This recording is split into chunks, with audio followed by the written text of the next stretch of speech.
আজি মটন কাৰী বনাম তাৰ কাৰণে লৈছোঁ মটন আৰু এইফালে আছে পিঁয়াজ আৰু তেল দি বনাম খাহী মাংসৰ তেলেদিয়ে বনাম আৰু এইফালে আছে কলডিল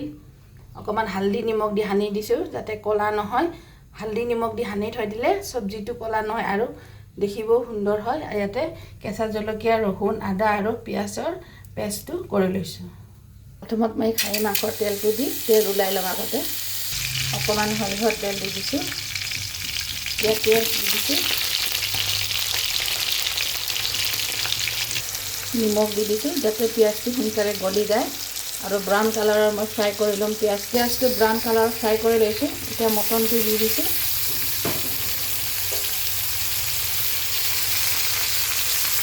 এতিয়া আদা ৰহুনৰ পেষ্টটো দি দিছোঁ এইটো মাংসত মই জিৰা ধনিয়া বা জলকীয়াৰ গুড়ি নিদিওঁ কেঁচা জলকীয়াই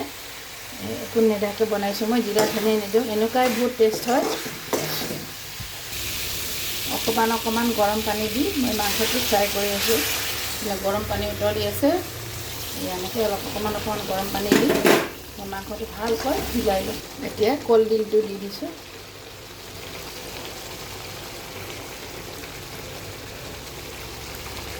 আৰু অকণমান গৰম পানী দিছোঁ লাহে লাহেকৈ সিজাই থাকিম ৰহুনটো দি দিছোঁ মাংসটো ভালকৈ সিজি গৈছে এতিয়া গৰম পানী দিছোঁ এইটো মাংস বনাবৰ কাৰণে 1 ঘণ্টা সময় পূৰা লাগে আপোনালোকক চব কৰি মই দেখুৱাই আছোঁ ইমান কষ্টকৈ দেখুৱাই আছোঁ অকণমান প্লিজ লাইক কৰিব কমেণ্ট কৰিব আৰু ছাবস্ক্ৰাইব কৰি দিব দেই